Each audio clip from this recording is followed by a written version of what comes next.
Bom, Rayan, deixa eu verificar aqui, Rayan, o que aconteceu aqui com a sua nota também.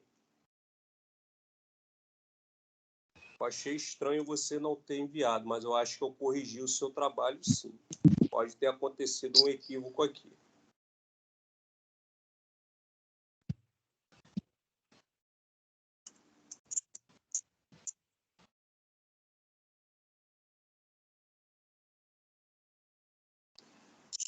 Vamos ver o que aconteceu.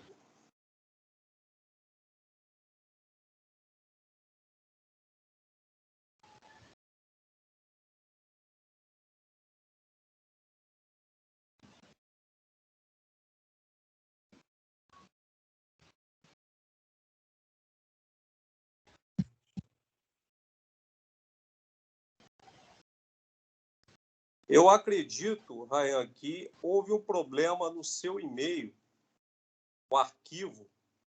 Eu acho que não chegou. Eu mandei um e-mail de volta para você pedindo para reenviar. Você chegou a olhar o seu e-mail? Responde aqui no chat, por favor.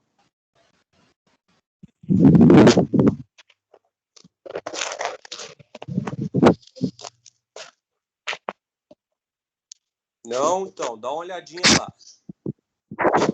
Porque o que acontece, pessoal? Vocês enviam o trabalho, mas vocês precisam verificar, tá, se eu dei lá o ok de trabalho recebido, porque às vezes o trabalho não chega com arquivo, ou ele chega corrompido, e eu mando um e-mail de volta para vocês explicando o problema.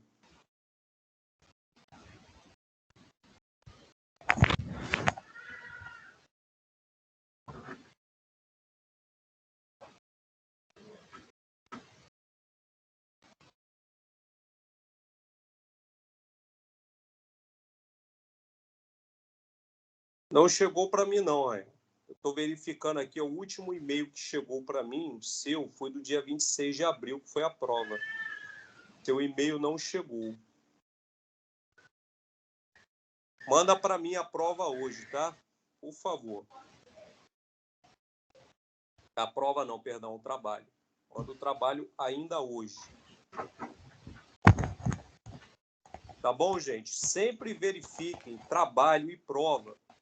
Né? Prova não, que prova, às vezes, a prova também. Verifique a prova também, não deixe de verificar, não. Mas principalmente o trabalho, tá? Verifiquem sempre que me enviarem, dá uma olhadinha 2, 3 dias depois, para saber se eu dei o ok de recebido ou se eu escrevi alguma coisa dizendo, ó, tá com problema no arquivo. Não abriu, não chegou. Envie novamente. Tá bom, gente? Para não dar esse tipo de problema. Ok. Bom, fico aguardando então, Rayan, seu trabalho, tá? Não deixa de me enviar, não. Pode me enviar agora, se quiser, que eu acuso o recebimento aqui, tá bom? Vamos lá então, gente. Deixa eu verificar aqui se ele Professor, escreveu. é hoje que o senhor vai falar sobre o trabalho? Fazer aquele resumão? Não, o resumão é semana que vem. Ok. Não percam o resumão de semana que vem. Bom, pessoal, eu deixei um trabalhinho de casa para vocês, tá? Espero que todos tenham feito e vamos corrigi-lo agora, tá bom? Para a gente dar seguimento à matéria aí. Professor, sua tela travou. Espelhada. Agora voltou. O que acontece, gente? Toda vez que eu espelho a tela, tá? A minha imagem aqui, ela trava. Não falo da imagem, falo mesmo do conteúdo. Ah, sim. Vamos lá. Bom, sobre as temperaturas previstas para o dia no mapa, tá, meteorológico da página anterior. Bom, elas são representadas no mapa do tempo, apresentados na página, como eu falei anterior. E quais eram as áreas com previsão de temperaturas máximas mais elevadas? O que vocês responderam aí? Palmas, Belém, Macapá. Vamos verificar então. Vou dar uma olhadinha aqui na página anterior. Bom, as áreas de maior temperatura, nós temos aqui Palmas, Belém tá? Macapá, vamos ver se entra aqui no rol aqui de temperaturas mais elevadas, mas Palmas e Belém, sim. Bom, aqui está, ó. As áreas com previsão de temperaturas mais altas eram Tocantins, no caso ele está citando aqui o estado, tá? E as áreas localizadas no interior do Pará. Aqui, ó. Estado do Tocantins, cuja capital é Palmas, tá? E as capitais do interior do estado do Pará. Coloquem a resposta. Professor, fui lá pegar o livro, mas já voltei. Sem problema. Coloquem a resposta da letra A aí. Qual é a página mesmo? 25. Obrigado. De nada.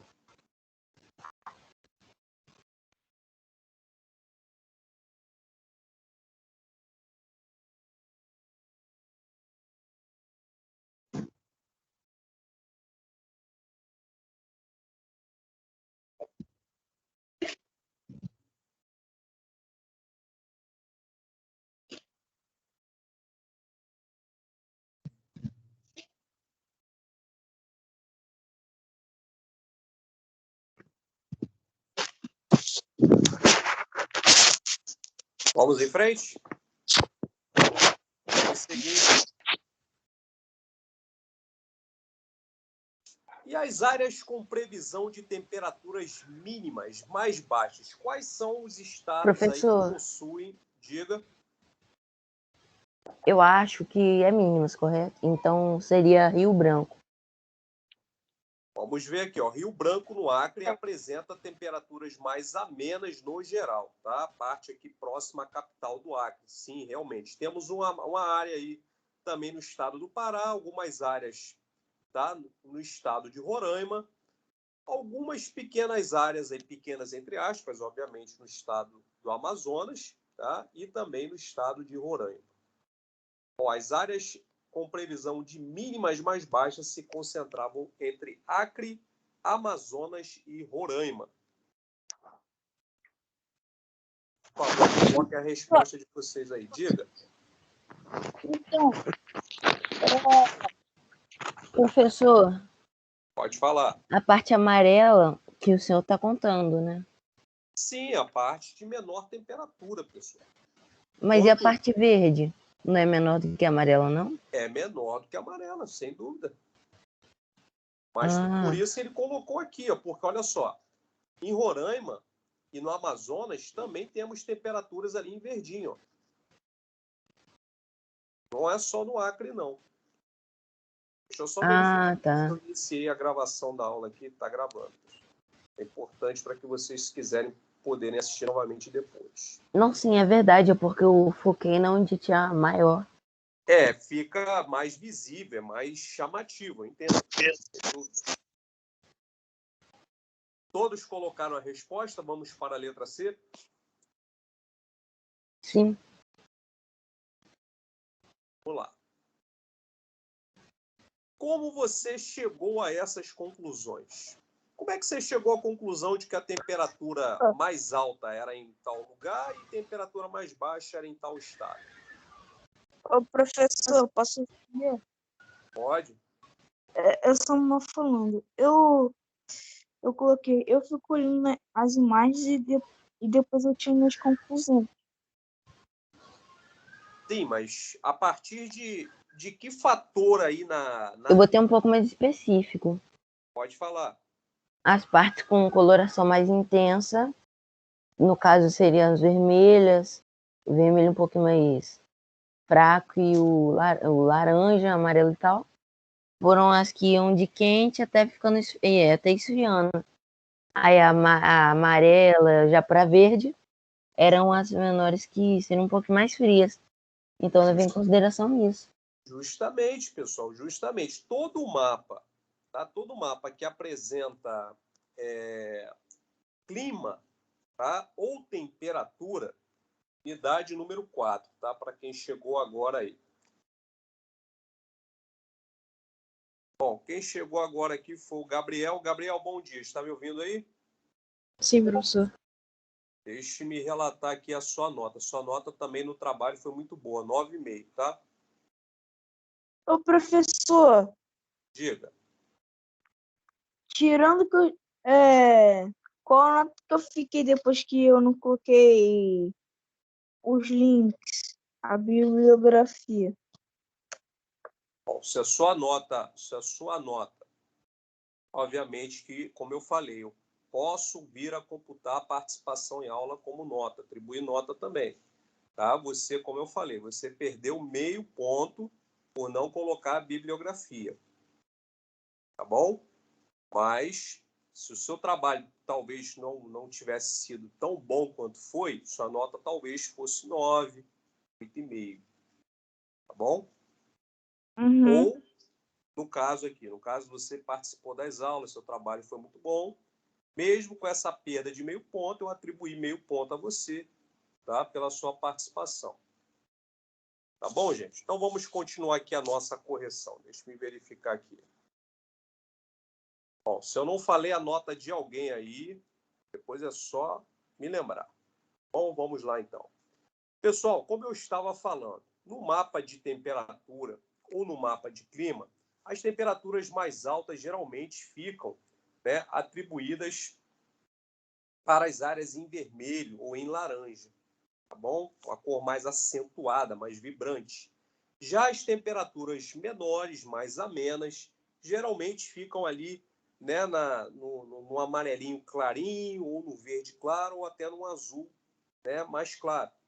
Temperaturas mais amenas, tá bom? Cores mais leves, tá bom? Por isso que acredito que vocês chegaram a essa conclusão, justamente como está aqui na legenda. Quanto mais alta a temperatura, mais intensa fica a cor. Aí, ó, vocês devem reconhecer que essas informações são representadas pelas isotermas e pela variação de cores e categorias representadas na legenda. A legenda, tá? Todo mapa tem uma legenda dessa aqui, pessoal. Esses quadradinhos embaixo aí, tá? Com essas informações para que você possa saber o que está sendo apresentado no mapa. Podem colocar a resposta de vocês aí, iremos seguir para número 2.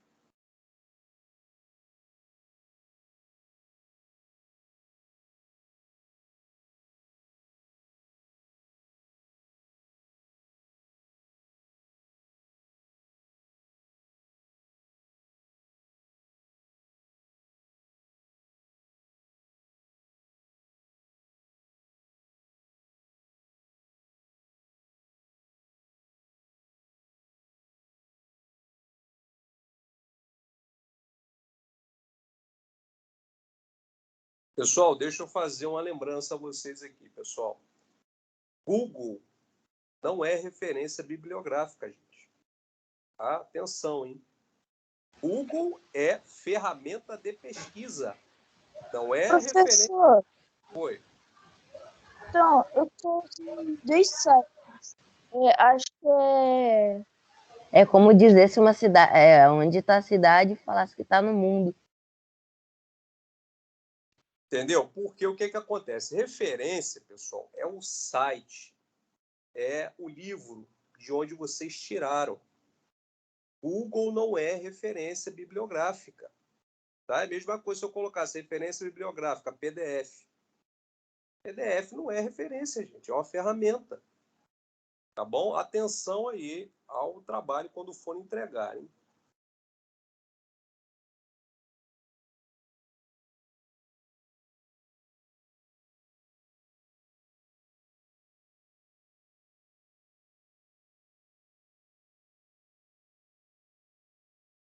Vamos em frente.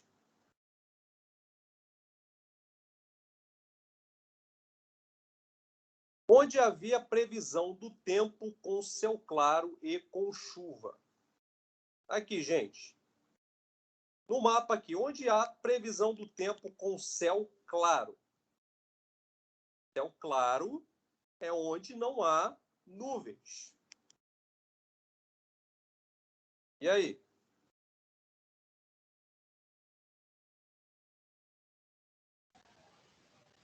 Oi? Eu tava. Vamos lá. Palmas. Qual é a Qual foi a região do mapa? pergunta? Palmas. Não, quero ouvir pergunta. do Tocantins inteiro, tá? Não somente Palmas, Tocantins inteiro aí, ó. Estado inteiro, céu claro. Ok. E onde há regiões aí sim que vocês podem indicar que o céu está propício para chuva. Bem, pode ser região de Porto Velho, Manaus e Boa Vista, Macapá, Belém. Sim, e Rio Branco, no Acre, sim ou não? Provavelmente, mas no símbolo não tá falando nada de chuva. Exatamente, Rio Branco, no Acre, não entra. O céu está encoberto, mas, porém, sem previsão de chuva. Sim.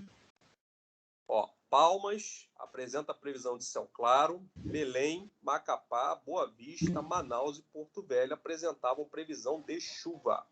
Professor, Oi, o senhor pode colocar na C de novo? Por favor? vamos lá, rapidinho aí, gente.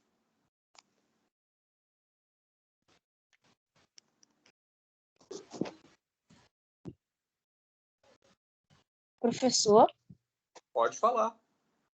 pode colocar na C. Já está espelhada na C. Obrigado. De nada.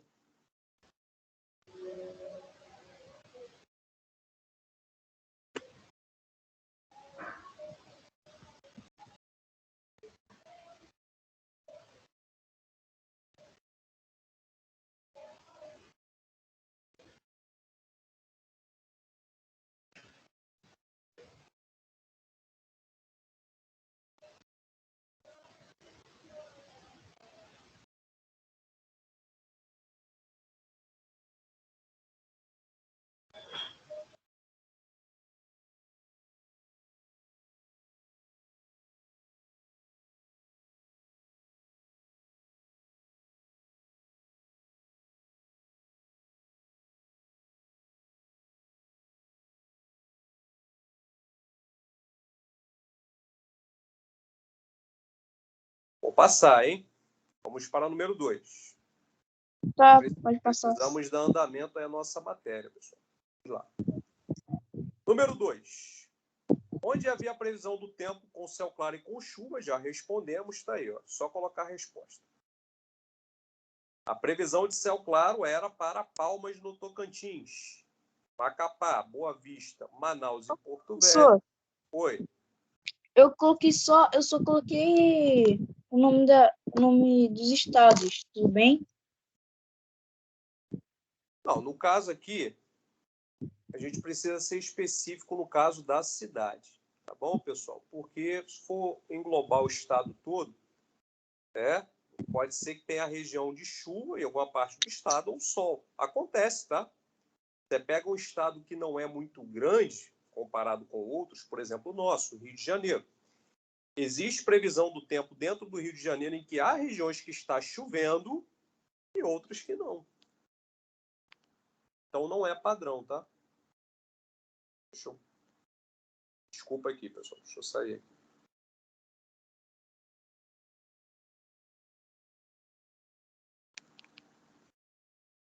Estranho Rio Branco tá com um clima mais fresco. Acho que é porque faz muito tempo atrás, em 2017. No caso aqui de Rio Branco, ele está mais ou menos com um clima padrão também do de Roraima.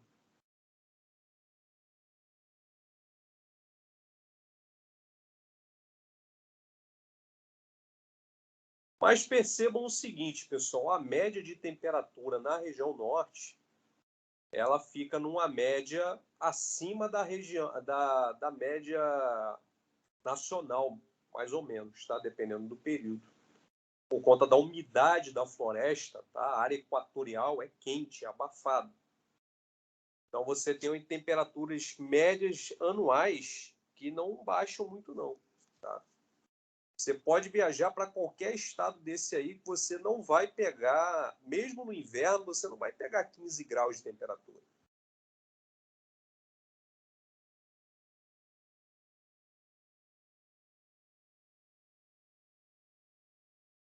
Bom, vou prosseguir então. Vamos em frente, hein?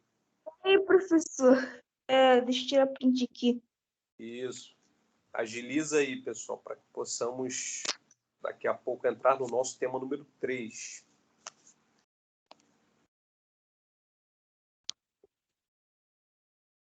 É só esse mesmo da...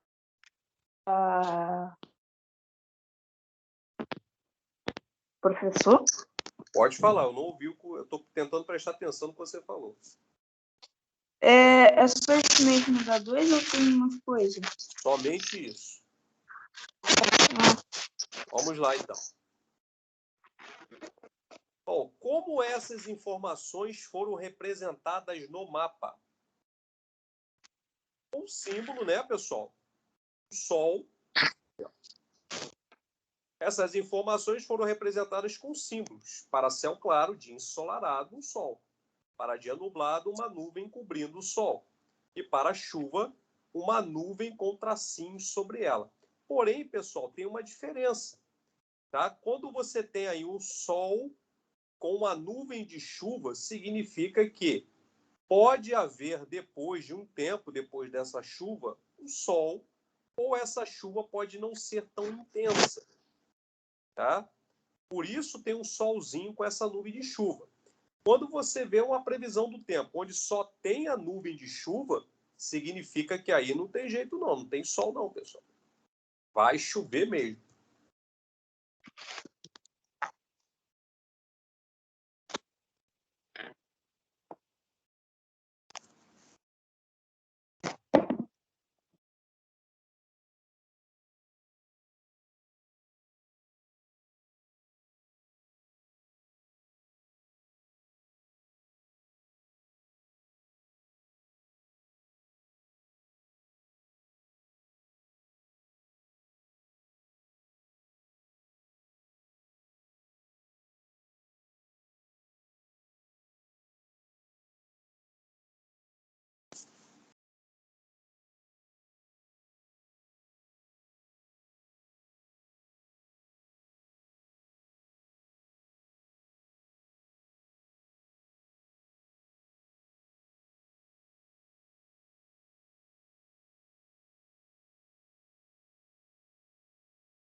E aí, podemos avançar?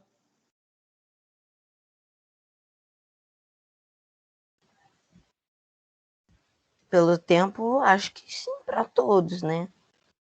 Querem terminar, às vezes manda, pega o print.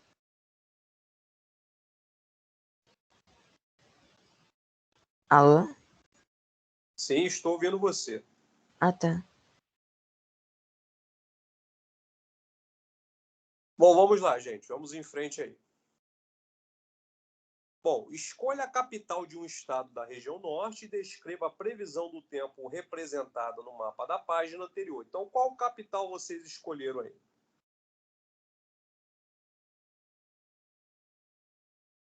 E aí, gente? Ninguém escolheu? Bom, eu escolhi Amazonas. Não, Amazonas não é capital, pessoal. Amazonas é estado. Sim, Manaus, que é Professor, a capital. Manaus, capital. Ok, estado, Amazonas. Qual é a previsão do tempo?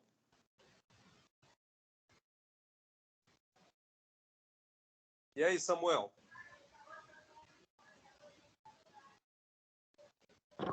A previsão do tempo é... Como é que se fala? Acho que vai ser... Cara, esqueci. Já falou que quando o sol tá com uma nuvenzinha, eu esqueci. A previsão é de chuva, pessoal. Pancadas de chuva. Ali, olha, entre 24 e 34 graus, tá? E pancadas de chuva. professor, posso falar qual eu botei? Pode? Eu botei capital Palmas, correto? Uhum. Estado seria Tocantins, também Perfeito. correto? Perfeito. Tá.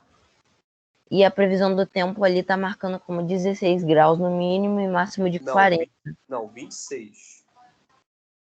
26 graus, máxima de 40. E qual é a previsão? A previsão é que não chova, ou seja, sol, céu claro. Sol, previsão de sol, céu claro, tá? Limpo, sem nuvens e sol. Se Uhum. fosse um tempo mais nublado, um tempo mais obscuro, teria uma nuvenzinha ali tampando parte do sol. Tá bom? A número 4 não é necessário fazer, tá, pessoal? Então, cada um coloque aí a sua capital, o seu estado e a previsão. Pode falar. O meu estava certo? Estava certo.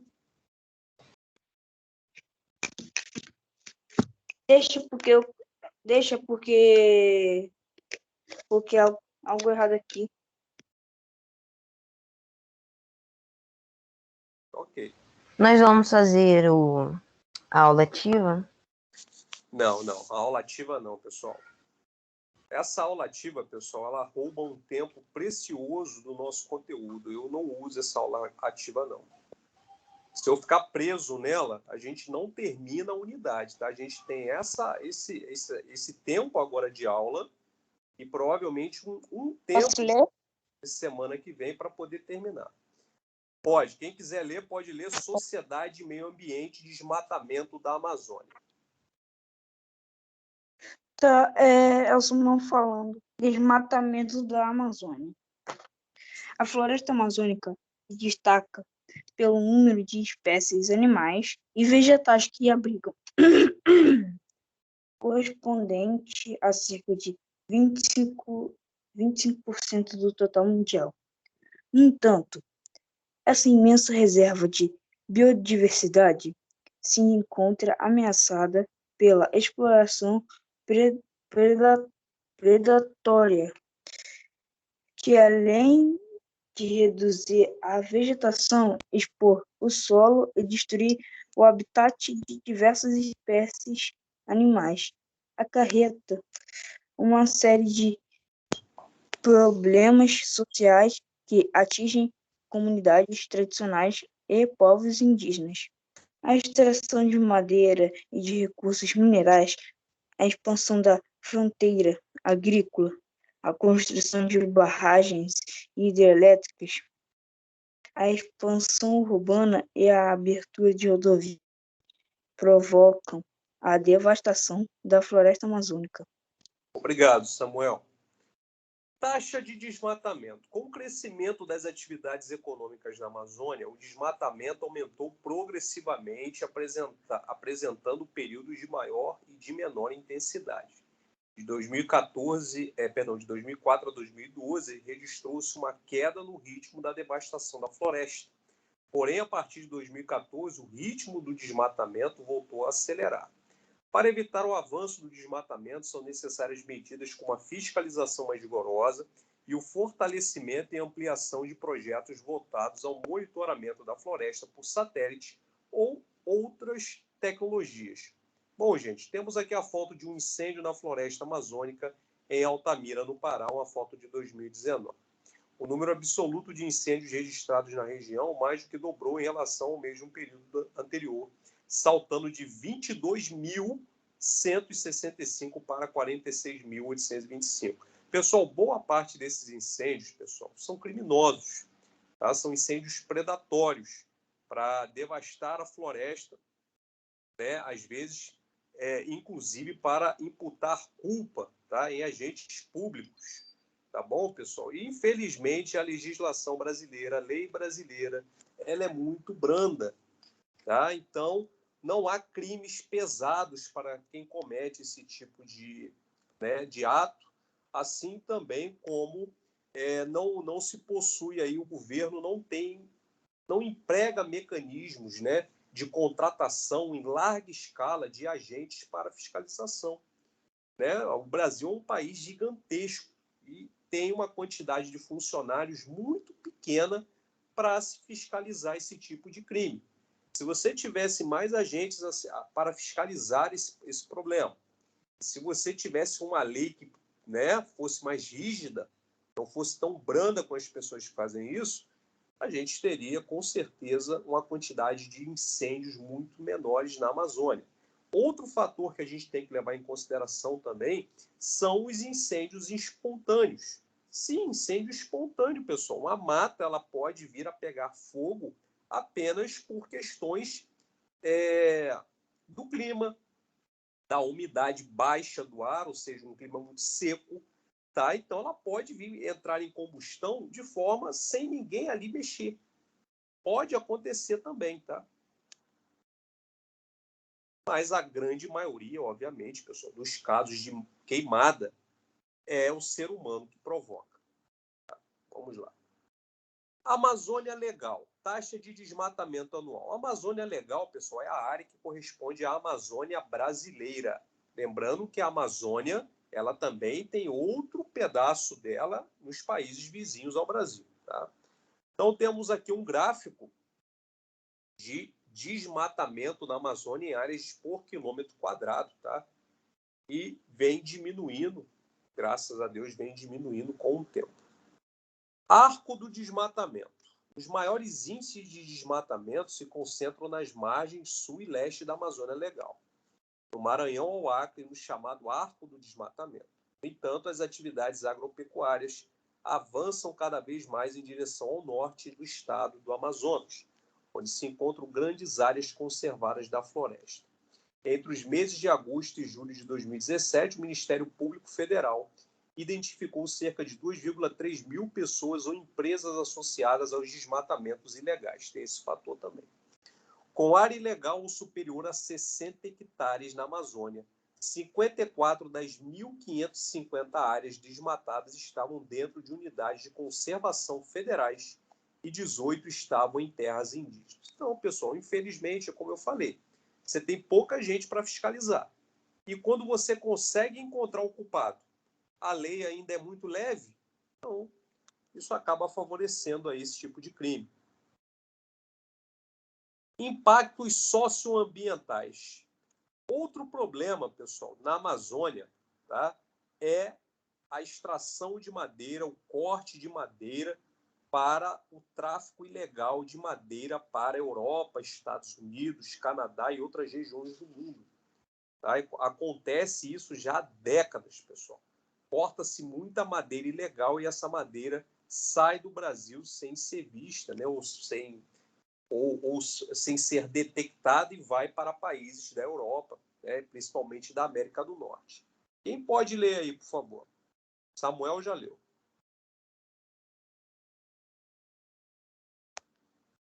E aí, pessoal? Posso ler? Pode? Eu leio depois da Ana. Ok. Extração ilegal de madeira. A extração ilegal de madeira é apontada como a primeira fase do processo de expansão da fronteira agrícola na Amazônia.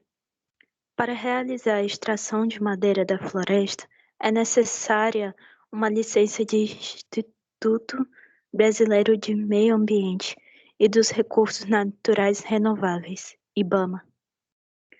No entanto, mais madeireiros atuam ilegalmente, ou seja, sem licença ou qualquer outro tipo de permissão do poder público. Até a década de 1980, a extração se concentrava em áreas próximas às rodovias e os rios, que permitiam rápido escoamento de madeira explorada.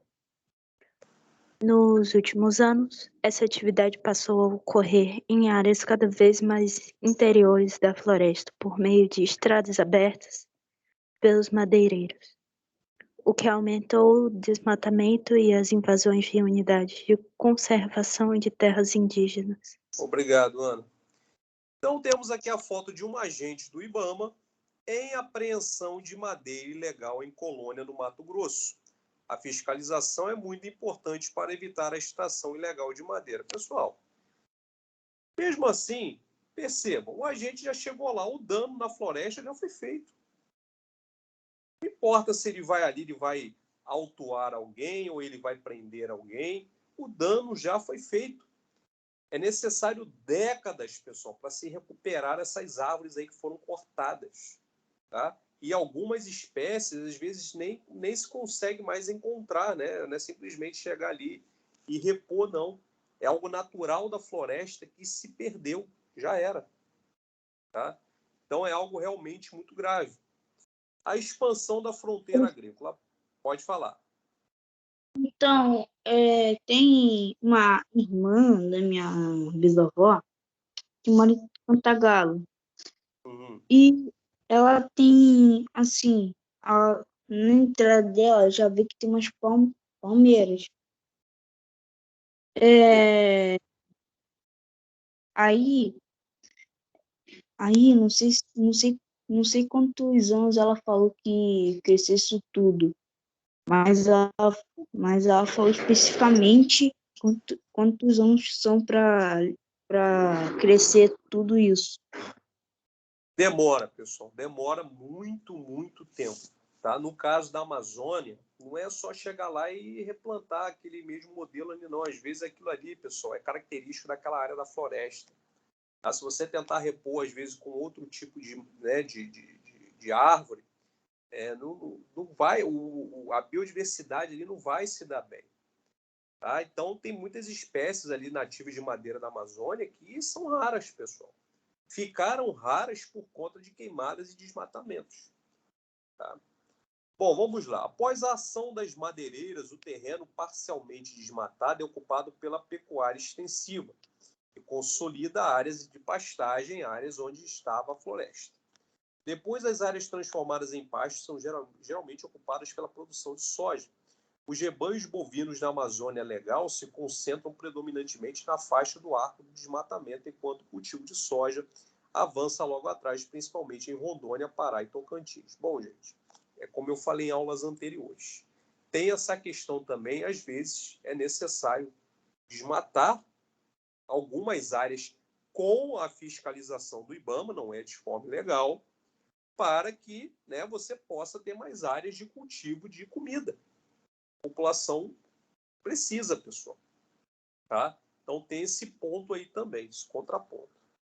As queimadas são usadas para preparar uma área, abrindo campo de cultivo de pastagem praticadas em larga escala e elas provocam danos ambientais, além do risco de se transformar em vastos incêndios florestais, causam poluição atmosférica e degradam o solo, matando organismos responsáveis pela fertilização e favorecendo a ocorrência de processos erosivos.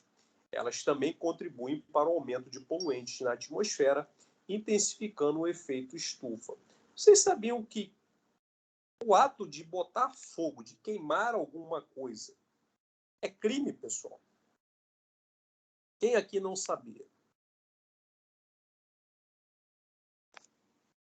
Ou algum de vocês já havia ouvido falar a respeito? Professor, quando o Oi. senhor quer dizer queimar, seria qualquer coisa que não seja, por exemplo, queimar alguma casa ou então alguma árvore, por exemplo. Exato. Ah, sim, sim. Não, e botar fogo em pneu, botar fogo em sofá. Pessoal, existe no Código Penal brasileiro crime de incêndio. Você provocar deliberadamente incêndio. Incêndio, pessoal, não é só em prédio. É crime, então, fazer incêndio com qualquer coisa. Exatamente. Ok. Tá? Você não pode, pessoal. Você não pode sair botando fogo nas coisas, não. Mas qual o problema, pessoal? O problema é que, infelizmente, como é que o governo vai fiscalizar se você está colocando fogo no lixo próximo à sua casa ou não? Depende o quê? De denúncia. Mas isso aqui é tão banal na cultura brasileira, pessoal, que as pessoas nem se incomodam com isso. Algumas se incomodam, como eu, por exemplo. Mas tem pessoas que não se incomodam, acham natural. Né? Em vez de ensacar o seu lixo, né? Em vez de descartar o seu colchão, o seu lixo adequadamente, não. Qual é a solução mais fácil? Risco fósforo, taca fogo e não quer saber se está degradando o meio ambiente, se está incomodando os vizinhos e por aí vai. Tá, pessoal? Então, basicamente, só tem criminoso especialista nessa área na minha rua. Aqui também. Porque, pelo amor de Deus, é muito pouco no que tá meu condomínio acontecendo. é pior. O meu também, mano. O meu também. Aqui também. Exatamente, pessoal, em todos os lugares. Por quê? Porque é cultural, para as pessoas, a maioria, acredito, isso é muito natural. Não tem problema nenhum.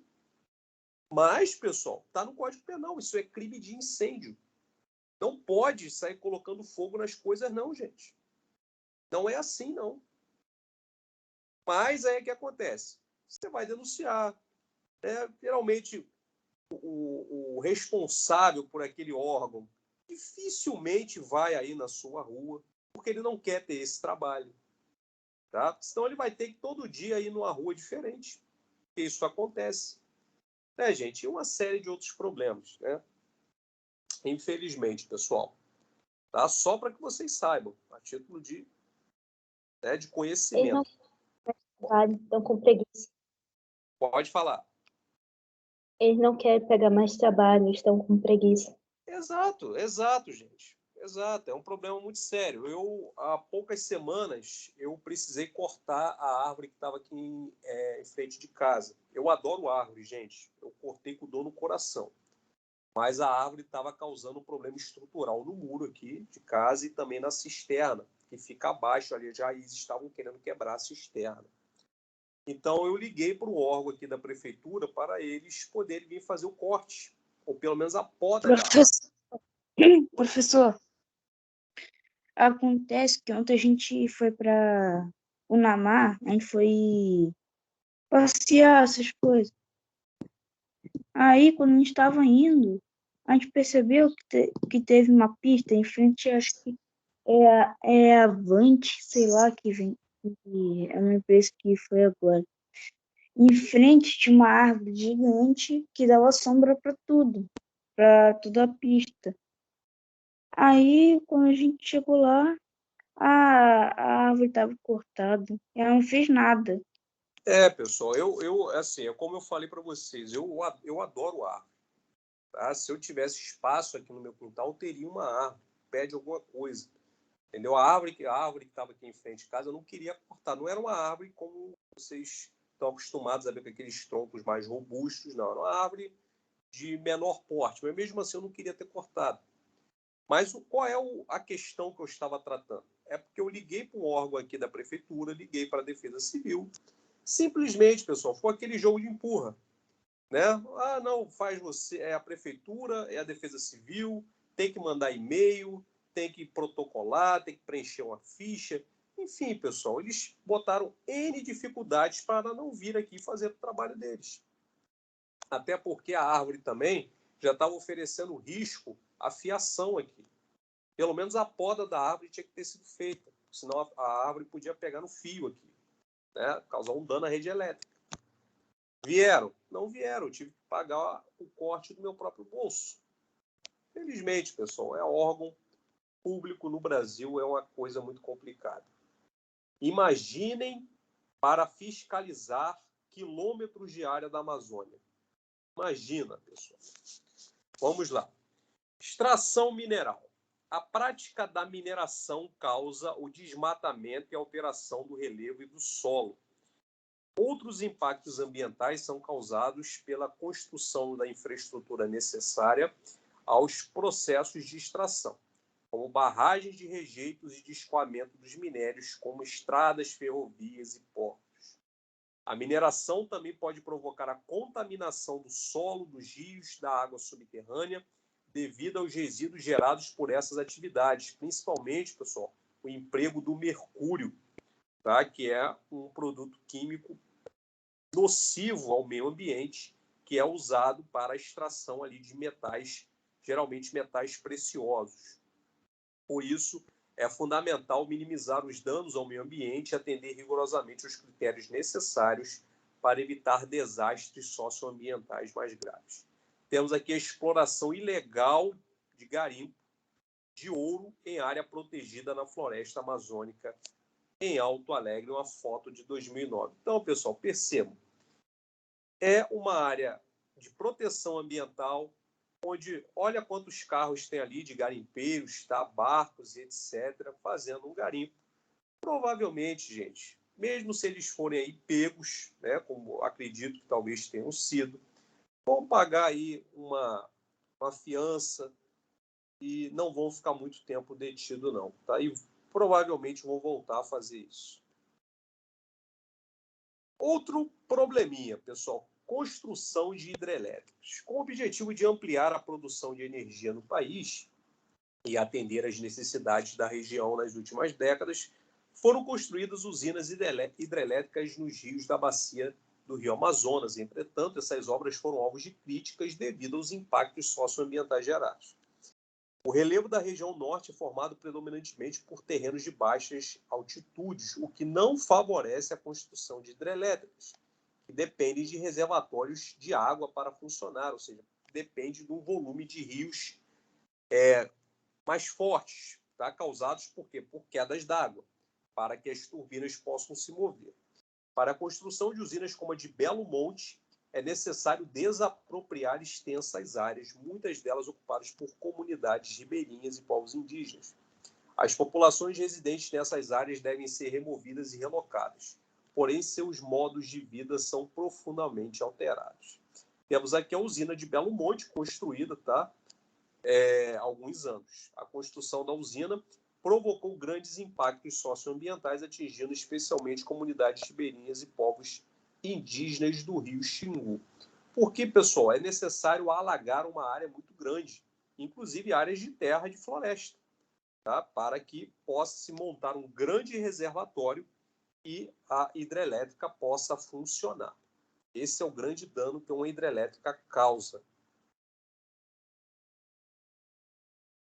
Tema número 4, conservação ambiental. Quem gostaria de ler? Quem ainda não leu? Samuel já leu. Eu, professor, eu. Pode ler, Tiago, por favor. Desenvolvimento sustentável. Nas últimas décadas... Ô, professor, tá um pouco barulhento aqui em casa, não tem problema não? Tá incomodando não? Sem problema, pode falar. Tá bom. Desenvolvimento sustentável. Nas últimas décadas, os recursos naturais vêm sendo explorados em ritmo progressivo, sem levar em conta os impactos sociais e ambientais provocados pelo crescente aumento do consumo e do desperdício, que representam uma ameaça à continuidade de vida do planeta. Visando assegurar a disponibilidade de recursos naturais às futuras gerações, o desenvolvimento sustentável busca reduzir os impactos socioambientais por meio de práticas como a exploração dos recursos vegetais e animais, que seria plantas, peixes e outros seres vivos, de modo a não interferir no ciclo de reprodução das espécies.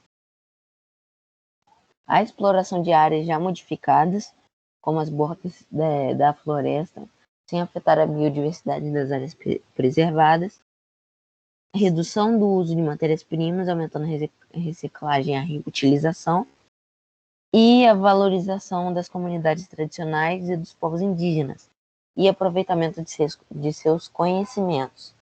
Obrigado, pessoal. Então, o desenvolvimento sustentável é algo já praticado ao redor do mundo, ou seja, que você possa, né, continuar com a sua atividade agrícola, que você possa continuar com a sua atividade turística, com a sua atividade de exploração dos recursos vegetais, animais e minerais, preservando o que ainda sobra, pessoal, tá? Da área de floresta.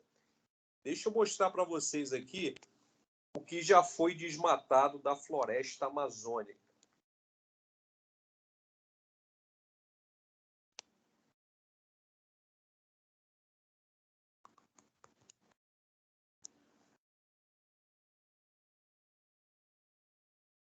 Deixa eu tentar achar o mapa aqui.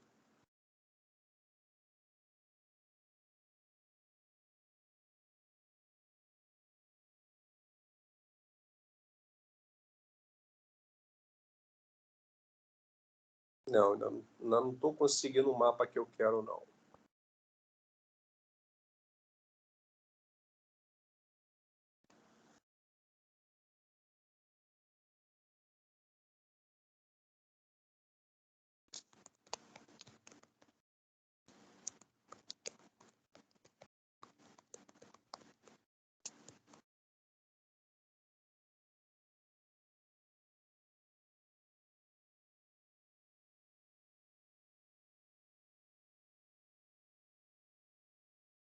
Aqui, gente, esse mapa aqui ilustra melhor o que eu quero passar para vocês. Deixa eu ver se é esse aqui mesmo.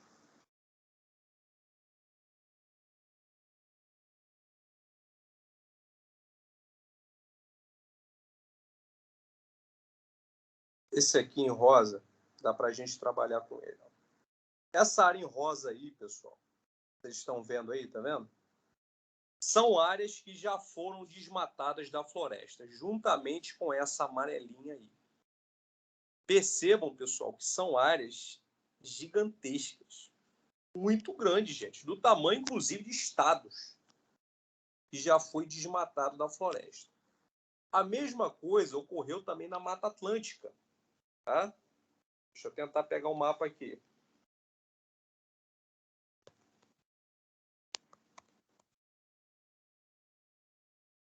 A Mata Atlântica, como o próprio nome diz, são áreas aqui do litoral brasileiro, tá? Mais próximas ao litoral, tá? Ao Atlântico. Ó, essa aqui, pessoal, é a área, tá, da Mata Atlântica que ainda existe. A Mata Atlântica, gente, ela já foi bem maior, tá? Aqui no litoral brasileiro. Já teve uma área, uma mancha, tá, de mata muito maior do que tem hoje. Eu não estou conseguindo achar o mapa no momento aqui, mas essa área já foi bem maior, tá?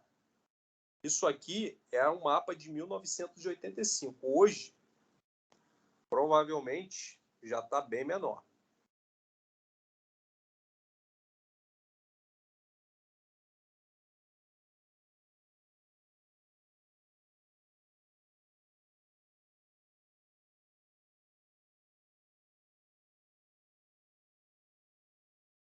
Essa é algumas áreas ainda que ainda são encontradas e preservadas, mas a Mata Atlântica já foi maior. Bom, vamos lá, gente. Comunidades tradicionais. Na região norte, vivem diversas comunidades tradicionais formadas por ribeirinhos, quilombolas e outros povos da floresta. Alguém aqui não sabe o que é um quilombola? Nunca ouviu falar? Eu.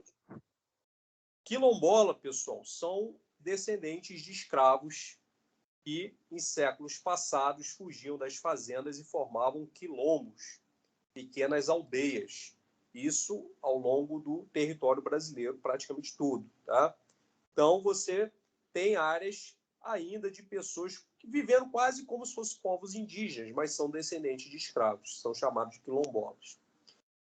Essas comunidades atuam como guardiãs da floresta amazônica porque usam os recursos do local, como látex, a castanha do Brasil e o açaí, de maneira não predatória, já que seus modos de vida são profundamente ligados à natureza e ao lugar onde vivem. Bom, temos aqui um cacho de açaí recém-coletado pela comunidade ribeirinha cabeceira do Amorim, na reserva extrativista dos Tapajós Arapiuns, em Santarém, no Pará. O extrativismo vegetal garante a sobrevivência de muitas comunidades tradicionais que habitam o interior da floresta. Então, pessoal, é desta forma aqui, tá? Que é extraído o açaí. Todo mundo aí gosta de açaí, tem gente que não gosta. Eu não gosto. Então, pessoal, Ana, você não tem vida, é muito bom. lá Não, mano. pessoal, mas olha só, esse açaí que a gente consome aí em lanchonete, né, na rua, que a gente às vezes compra em pote no mercado, ele já é um açaí que é adicionado ali o sabor dele, pessoal.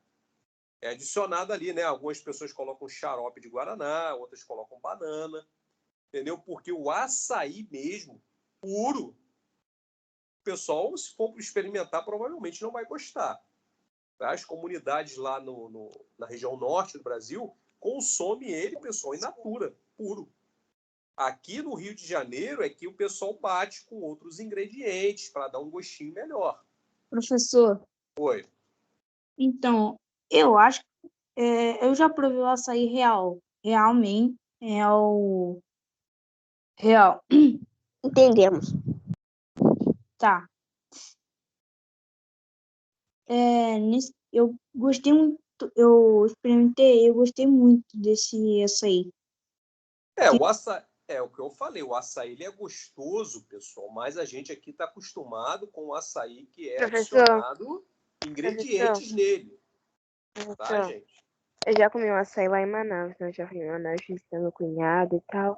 Aí eu tomei um açaí lá. Eu, minha irmã e meu cunhado, a gente foi tomar o açaí que a gente viu no mercado. A gente passou muito, muito, muito mal. E o meu cunhado teve que ir pro hospital e minha irmã estava passando muito mal e eu fiquei muito mal também. Então, olha só. Então você tem uma experiência com açaí que provavelmente vai fazer com que você não queira comer novamente. Mas é o que eu estou falando, pessoal. É diferente. O açaí na região norte, em geral, eles não fazem o que a gente faz aqui, não. Gente, mas eu como açaí quase, eu tento comer açaí quase todo dia, mas não dá. Não dá pra comer açaí quase todo dia. Mas não deixa, mas eu comeria se fosse. Então, tá? Algumas pessoas, inclusive, comem açaí até com comida de almoço, por exemplo, lá na região norte. Tá? Aqui não, aqui a gente coloca, né? Ele tem tanto ingrediente ali, pessoal. Né? Você tem granola, você tem banana, aí você bate o açaí com morango, você, entendeu? Você melhora o sabor do açaí, tá? Mas a gente precisa fazer essa diferença. Os conhecimentos em relação à floresta acumulados por sucessivas gerações têm valor inestimável. Por isso, grandes indústrias farmacêuticas e de cosméticos, a maioria de fora do Brasil, procuram se apropriar do saber dessas populações para criar produtos que rendam lucros aos seus fabricantes e um ganho muito pequeno aos habitantes das comunidades locais. Tem muita organização não governamental, pessoal, que se disfarça de protetora das comunidades ribeirinhas, da floresta amazônica, mas por trás elas recebem dinheiro de grandes empresas de vários setores, tá? Principalmente indústria de cosméticos, de mineração, para poder ficar ali com aquela atitude de fachada, aquela atitude de protetores da floresta amazônica, mas, na verdade, eles estão defendendo interesses dessas empresas de fora, que têm um olho, pessoal, muito grande na floresta amazônica. Pode falar. Cara, mal passado de bonzinho. Exatamente. Tá? Você vai ver muita reportagem de organizações chamadas ONGs, né? De proteção, não que nós temos que investir mais, o governo não protege a Amazônia, que temos que cuidar, pessoal. Tem muita ONG aí que recebe vultuosos valores de empresas de várias áreas, né? Para evitar até que o governo brasileiro explore áreas da Amazônia que são ricas em recursos. Tá? Então é jogo de interesse, pessoal. Tá? Eles fazem para receber, quase isso. Exatamente. Eles recebem dinheiro dessas empresas e vão para a televisão, né? Fazer aquele drama, mostrar que não está sendo desmatado, não está sendo cuidado, a gente tem que proteger. Não, na verdade, eles só estão guardando um lugarzinho lá até a hora dessas empresas chegarem. Tá? Então, ali, pessoal, algumas ONGs até realmente estão interessadas em proteger a floresta, mas outras, de forma alguma. Aquilo é só um teatro, tá bom? Para receber o quê? Para receber investimento. E com isso, pessoal, aquele povo que vive de ONG, não trabalha, vive daquilo ali. Por quê? Recebe dinheiro para, né, fazer aquele teatro ali na televisão. Os de verdade eu sei quem são. Pois é. Vamos lá. Os impactos da modernização. As comunidades tradicionais têm enfrentado problemas que ameaçam sua cultura e seu modo de vida. A construção de usinas hidrelétricas, como a de Belo Monte, no Pará, fez desaparecer dezenas de ilhas que ficavam ali à beira dos rios, que serviam de local de habitação e fonte de recursos para os ribeirinhos da região. Muitas famílias foram deslocadas para as periferias das cidades mais próximas, onde passaram a viver em condições precárias e tiveram seu modo de vida profundamente alterado. A pesca em larga escala também ameaça as fontes de alimentação dessas comunidades. Por essa razão, desde 2002, comunidades ribeirinhas e indígenas do Amazonas estão engajadas na pesca sustentável para a preservação do piracuru, esse peixe enorme que vocês estão vendo aí, tá? O maior peixe de água doce do mundo, pessoal. São monstros gigantescos aí, do tamanho do barco, tá? E os ribeirinhos pescam aí, mas se não houver a preservação, tá bom? Infelizmente, essas espécies podem ficar ameaçadas.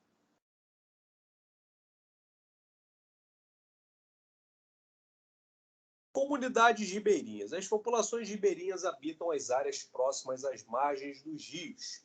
Sobrevivem de atividades como a agricultura, geralmente praticada em áreas de várzea. O extrativismo também destaca-se, além do extrativismo, a pesca. Suas origens remetem ao encontro entre portugueses e indígenas que habitavam a região amazônica, além de migrantes, principalmente nordestinos, que se deslocaram para a região durante o período de maior exploração da borracha. Muitos ribeirinhos vivem em unidades de conservação, tal como as reservas extrativistas, uma vez que seu modo de vida garante a conservação dos recursos naturais. Graças à sua extensa rede hidrográfica, a região norte abriga a maior quantidade de populações ribeirinhas do Brasil. Temos aqui um grupo, tá? Um grupo, no caso aqui, 2 pescadores do rio Uatumã, na Reserva de Desenvolvimento Sustentável, no Amazonas. Uma das principais atividades realizadas nessa reserva é a criação e exploração do peixe tambaqui, destinado à alimentação e também à venda.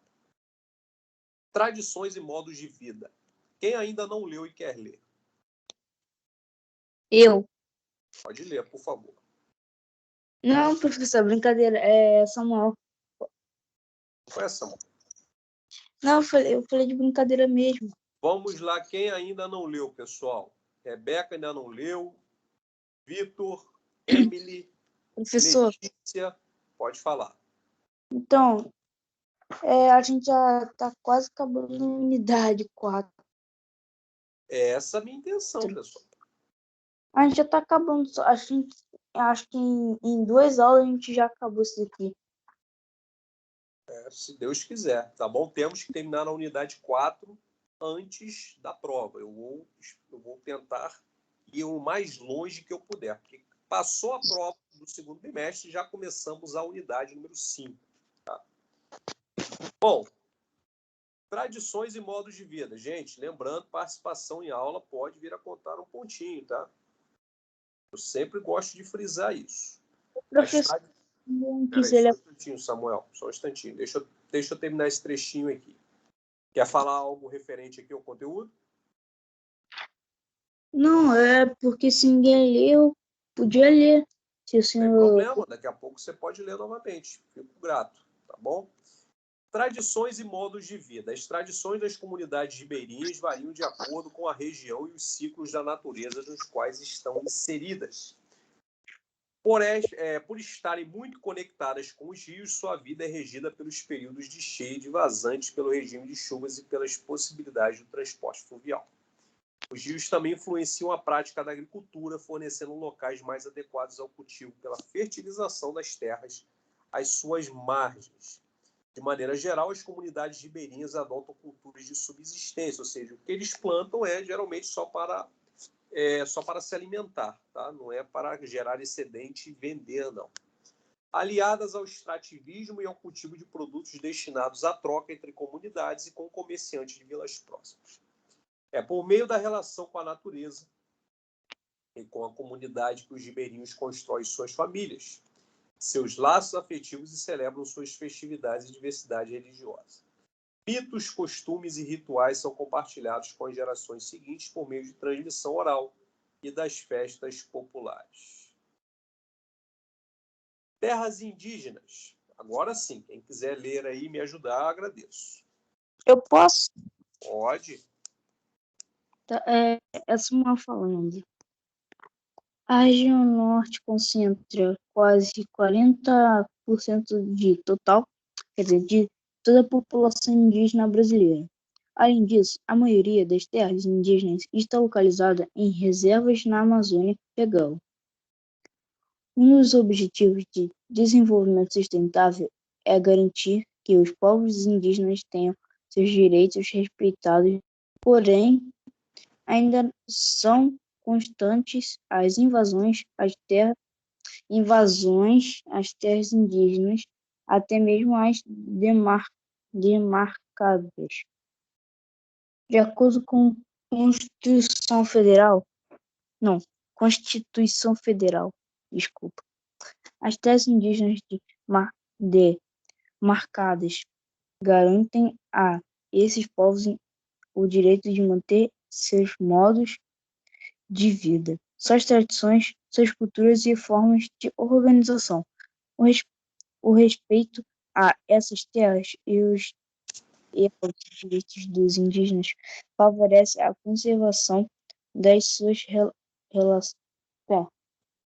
da floresta, já que vários povos continuam vivendo em áreas protegidas e sua relação com a natureza geralmente não é predatória.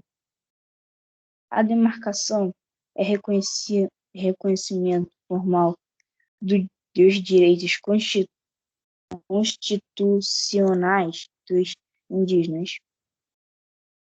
Para uma área possa ser legalmente reconhecida como terra indígena, o povo que a ocupa deve passar por um estudo antropológico que garanta a legitimidade da demarcação. Muitas terras indígenas ainda não foram demarcadas devido à lentidão dos órgãos públicos e aos interesses econômicos de empresas e pessoas que têm a intenção de explorá-las comercialmente. Pronto. Obrigado, Samuel. Pessoal, existem realmente comunidades indígenas tradicionais. Elas têm a sua área demarcada, tá? O Brasil é o país que, aqui da América inteira, é o que mais possui áreas demarcadas para os indígenas. Porém, pessoal, tem o outro lado também que nem todos conhecem dos indígenas, que eles não são aqueles indígenas, pessoal, que, né, na época que o Cabral chegou aqui, trocou espelhinhos com eles, bugigangas, não. Eles sabem do valor da terra, muitos ajudam, né, até a explorar de forma predatória a sua terra em troca de dinheiro. Tá bom, gente? Não à toa você tem hoje aí índios, né, dessas comunidades aí que são até políticos. Tá? Eles não são bobos, pessoal. Eles sabem o valor que tem ali aquele pedaço de terra que eles possuem. Deixa eu pegar uma foto para vocês aqui. Estava circulando na internet uns meses atrás. Deixa eu ver se ela está aqui. Professor, Oi. a gente só tem que fazer três páginas que a gente já acabou o livro da unidade 4. São Sim, três pessoal. datas. Ó, é esse vídeo aqui, ó. É esse vídeo aqui, tá? Aqui tá só a foto. Vocês sabem por que esse... Eu não tô vendo, não. Ah, agora sim tô vendo. Vocês sabem por que esse índio está com os braços para trás? Porque tá preso? Ou por respeito? Não. Porque ele foi filmado, pessoal, num protesto, justamente alegando, né, que houve invasão de suas terras, etc. E ele foi flagrado, pessoal, com um relógio da Apple de cerca de R$3.000 no bolso. Caraca! Do pulso. Isso deu índio autônomo. O professor, tá parecendo aquele índio lá do professor Raimundo. Deixa eu mostrar aqui para vocês. Deixa eu ver se tem um vídeo aqui, ó. Aqui, ó. Caraca, o cara é um índio atualmente. Aqui, ó, no braço dele aqui, ó. Olha aqui no braço dele aqui. Meu Deus! Ó, olha lá. Olha o relógio digital da Apple no pulso dele. Ó. Escondeu, tá vendo? Para não mostrar. O Apple Watch, pessoal. Então, gente, eles, né, nem todo indígena é bobo. Né? Ele vai lá, ele bota aquela roupa dele lá, né, bota a caracterização da tribo dele mas ele ganha, pessoal, muita grana para deixar que as suas terras sejam exploradas. E é por isso que cada vez mais, né, como eu falei para vocês, indígenas e ONGs brigam para manter a posse de vários hectares de terras. Por quê, pessoal? Porque são áreas de riqueza. Eles não são bobos, gente. Tá bom? Então, esta é uma face, né, da marcação de terras indígenas que é preciso ser falada para vocês. Tá bom? Vamos lá. Professor, Reservas extrativistas. Quem quer falar? os índios são mais os mesmos. Eles estão sabendo da modernização das pessoas. Exatamente, Estão pessoal. fora da sua tribo. O pessoal que tá com áudio aí do Totó. O Totó tá meio estressado aí, dá só uma baixadinha um pouquinho. Exatamente, Ana. Exatamente. Você tem essa questão hoje em dia, pessoal. Então a gente precisa separar muito bem essa coisa do índio pobrezinho. Tá? Você tem realmente áreas indígenas que são ocupadas ilegalmente, mas você também tem índios que se aproveitam das terras que têm para ganhar dinheiro. E não é pouco. O relógio daquele ali, pessoal, eu tenho que trabalhar uns 4 meses para comprar. Sem gastar nada, sem gastar com comida, sem nada. Então, vamos lá, pessoal. Reservas extrativistas. Gente, quem está com o áudio aí aberto, por favor, abaixa só um pouquinho aí, tá? Agradeço. Bom, para as reservas, para preservar... É o Davi, professor. Davi, diga aí rapidinho. Para preservar os recursos da floresta amazônica, foram criadas reservas extrativistas, áreas pertencentes ao governo, à União, nas quais é permitida a exploração comercial por um número restrito de famílias. Nessas reservas são proibidas a transferência da posse e a prática do extrativismo predatório. As primeiras reservas extrativistas datam de 1990, quando o governo federal delimitou as terras da região norte para serem utilizadas por castanheiros e seringueiros. É o seringueiro que extrai, né, o látex da árvore para poder ser fabricada a borracha. Essas atividades são utilizadas como sustento próprio de sua família. A criação de reservas resultou da reivindicação das comunidades tradicionais da floresta. No Acre, na década de 1980, Chico Mendes se destacou por seu trabalho em defesa da mata e dos seringueiros, tornando-se uma figura conhecida mundialmente. Os proprietários de terras da região viram seus interesses ameaçados, o que deu origem a muitos conflitos. Em 1988, Chico Mendes foi assassinado pelo filho de um seringalista. A criação das reservas extrativistas ajudou a demonstrar que atividades como a extração do látex e a coleta do açaí e da castanha podem ser praticadas de modo sustentável, protegendo a floresta e o modo de vida dos castanheiros e também de seringueiros. E aqui, ao lado, a foto do líder, tá? O líder de proteção da Amazônia, que foi o Chico Mendes, tá? Em 1988. Seringalistas, pessoal, são donos de seringais, que emprega seringueiros ou aluga parte de suas propriedades a eles. Temos aqui a casa onde Chico Mendes morou, tá? Aqui embaixo.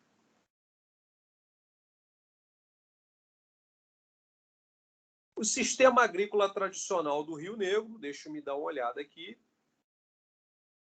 Então, vamos fazer essas atividades. Vamos partir para as atividades aqui do nosso módulo. Vamos fazer, então, pessoal, a número 1. Observe o mapa e responda. O mapa da Amazônia Legal e a produção de soja da região, tá bom? Todos esses círculozinhos aí, tá, em vermelho, são áreas de produção de soja. Obviamente, quanto maior o círculo, mais a produção de soja, tá bom? Então, ao olhar o mapa aí, pessoal, respondam a letra A. Em quais estados da Amazônia Legal havia produção de soja em 2016? Olha aí a área da Amazônia Legal, essa área em amarelo, e digam em quais estados havia produção de soja.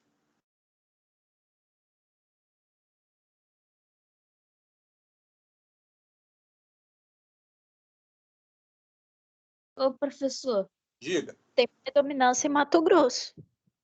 Sim, mas eu quero que vocês relatem todos os estados onde havia essa extração, né? A extração, não, perdão, o cultivo da soja, e estados que tem ali um pedaço da Amazônia Legal dentro do seu território. falar? Pode falar. Então, eu acho, pela minha opinião, o Acre, Amazonas, Roraima, Amapá, Pará, Maranhão, um pouquinho de Maranhão, um pouquinho de Tocantins, Rondônia e Mato Grosso. Perfeito. Você só errou o Acre. Tá? O Acre, E o ó, Amazonas. Amazonas não tem muito, não. o Amazonas não tem nada ali, praticamente. Não tem nada, aliás. Então, Acre e Amazonas não entram, tá? Na então produção de soja ali, não. Ó. Só dá uma olhadinha. Quais os estados que entram? Roraima, Rondônia, Mato Grosso, Pará, Amapá, Maranhão e Tocantins. Tá? São áreas onde podemos verificar o cultivo de soja e estados que têm pelo menos um pedacinho da Amazônia Legal, chamada Amazônia Legal, no seu território. Então vamos ver a resposta aí. E Samuel, essa parte em amarelo toda é Amazônia Legal. Isso, tá aí, ó. Havia produção de soja nos estados do Maranhão, Pará, Mato Grosso, Rondônia e também aqui, ó, Roraima e Amapá. Além do Pará também, tá, pessoal? Tá aí, ó. E professor, posso te perguntar uma coisa? Pode. Esses em círculos aí também não significaram produção de soja, não? Só que municipal? Sim, significa produção de soja. Porém, por exemplo, Goiás não faz parte da Amazônia Legal, tá? O Mato Grosso do Sul não faz, o Piauí não faz, porque eles não possuem área de Amazônia Legal, mas eles produzem soja.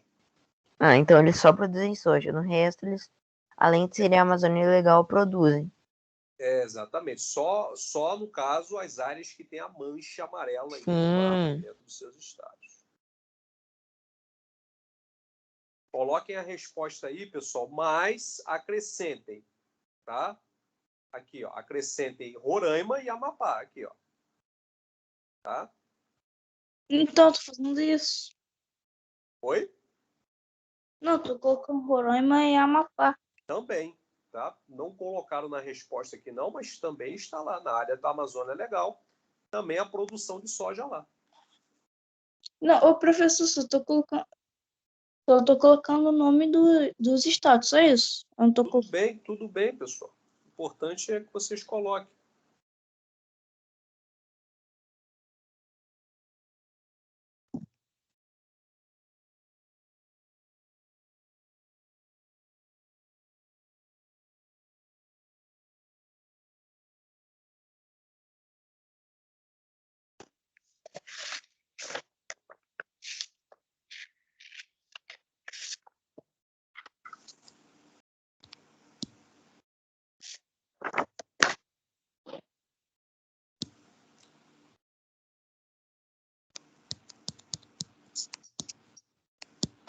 Eita, tô com dúvida na B. Bom, vamos para B então. Acredito que já colocaram a resposta. Vamos para B. Compare o mapa apresentado nesta página com o mapa Amazônia Arco do Desmatamento da página 31. Em sua opinião, qual é a relação entre a produção da soja na Amazônia Legal e o Arco do Desmatamento?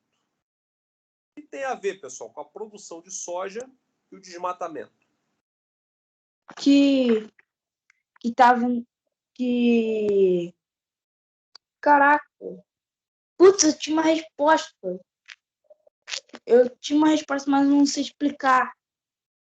A produção de soja causa o desmatamento. Exatamente, Ana Beatriz. Isso, Ai. exatamente. A produção de soja, pessoal, né, ela precisa de áreas muito grandes para ser elaborada, para ser construída.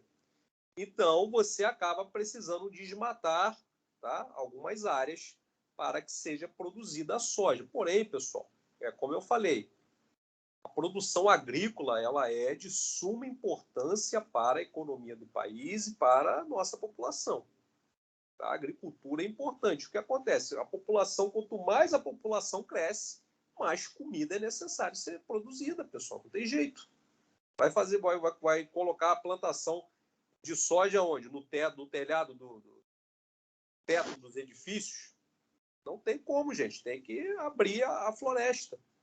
Às vezes, né? Infelizmente. Então, vocês já deram a resposta aí de vocês, tá? A resposta aí que tem a ver com a questão do desmatamento. Vamos para a próxima questão.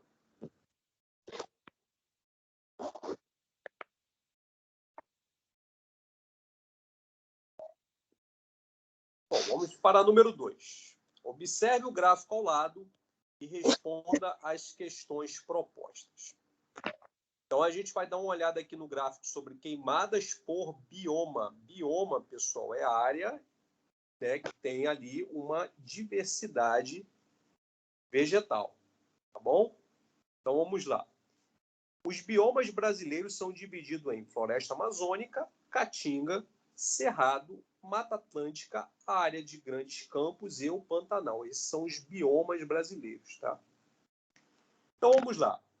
Qual foi a formação vegetal mais afetada pelas queimadas no Brasil em 2018? Floresta Amazônica.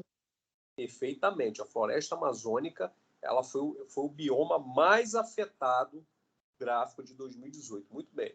Coloque a resposta de vocês, por favor. Coitada, eu não fiz nada. Pessoal. É complicado essa relação. Até não fez nada, é necessário às vezes. Às vezes Ou... é. Às vezes é, pessoal. Infelizmente. Né? Difícil. Por exemplo, construção de hidrelétrica também. Você precisa inundar muitas áreas para gerar Verdade. essa energia. Mas é uma energia limpa e mais barata. Né? A economia de um país, pessoal, depende da geração. No caso do Brasil, depende da geração de energia hidrelétrica. Entendeu, pessoal? É difícil, é difícil. Não deveria ser o ideal, mas o que vai se fazer? Vamos para a letra B. Quais são os impactos ambientais provocados pelas queimadas? O que as queimadas provocam, pessoal?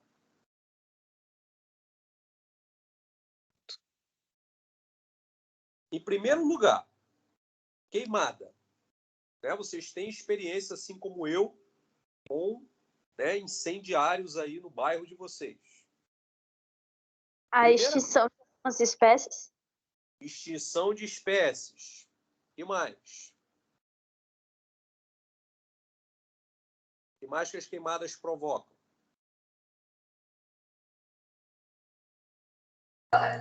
Problemas na atmosfera com os gases? Exatamente. Poluição, pessoal. Agrava o efeito estufa. Né? Poluição atmosférica. Professor, Oi. isso também, além do prejuízo que eles dão, até mesmo, como é que se fala? Prejuízo de dinheiro, como é que se fala?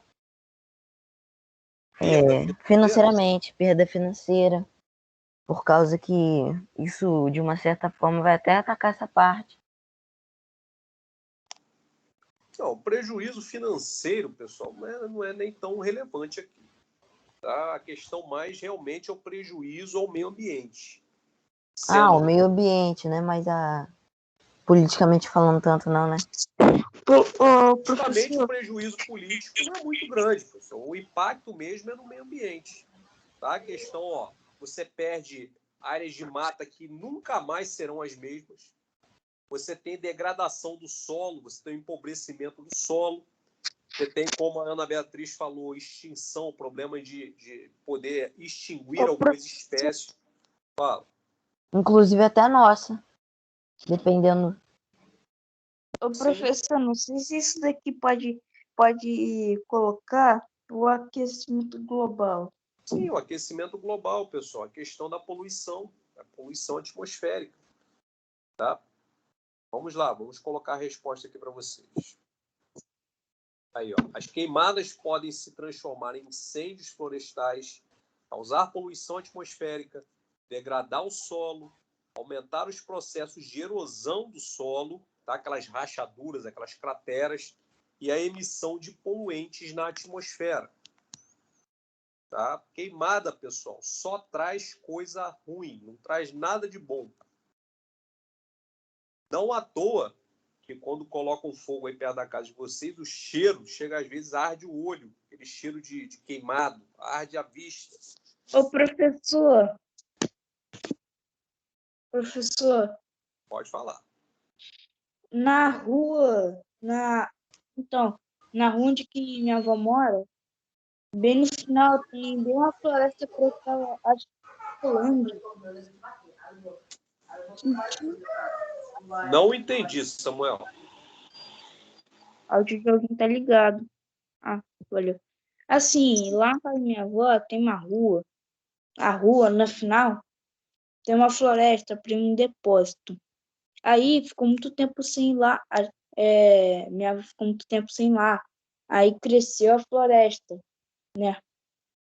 Aí teve um dia que eu tava na minha casa antiga, que a gente tava fazendo churrasco. Aí eu senti o cheiro de queimado, tava de noite. Eu senti o cheiro de queimado, nem era da churrasqueira. Eu vi lá saindo fumaça daquela floresta. Falei, tá acontecendo alguma coisa. Falei, eu chamei mãe, vem aqui na rua, rapidão. Aí quando a gente foi lá, tava lá a floresta pegando fogo. O cara tá com fogo lá. Pessoal, se houvesse uma lei rígida em que esse cidadão ele ficasse um bom tempo preso, ele não faria isso. O problema é que, infelizmente, pessoal, não tem gente para fiscalizar o suficiente e a lei é muito leve. A verdade é essa. Qual é a solução? Votar em políticos que queiram votar projetos de lei para aumentar a pena para crimes ambientais. Isso. Bom, gente. Então, pessoal, essa foi a nossa aula de hoje. Semana que vem tem a nossa famosa revisão. Não percam, tá? Não percam a revisão para a prova. Beleza. Tá bom, gente? Professor, eu tenho uma pergunta. Diga. Em julho vai ter férias? Acho que. Vai ter 2 semanas, nas 2 semanas finais de julho.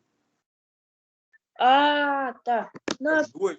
é porque como tá em online, eu pensei, não vai ter, porque a gente já tá em casa, a gente não tá fazendo, a gente só tá estudando em casa, a gente pega o livro e vai estudando. Só que a função das férias, Samuel, também não é só sair. Pode se descansar.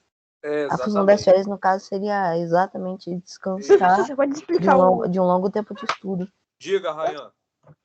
Você pode explicar o trabalho para mim, porque eu tô sem WhatsApp por um tempinho. Bom, o trabalho... Você tem acesso à plataforma? Rayan? Não. Não tem a plataforma. Tá. Vou explicar aqui para você rapidamente. Ok.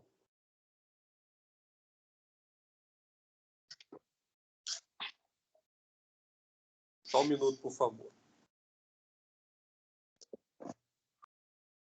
Bom, você vai fazer um trabalho de pesquisa sobre a urbanização brasileira, tá?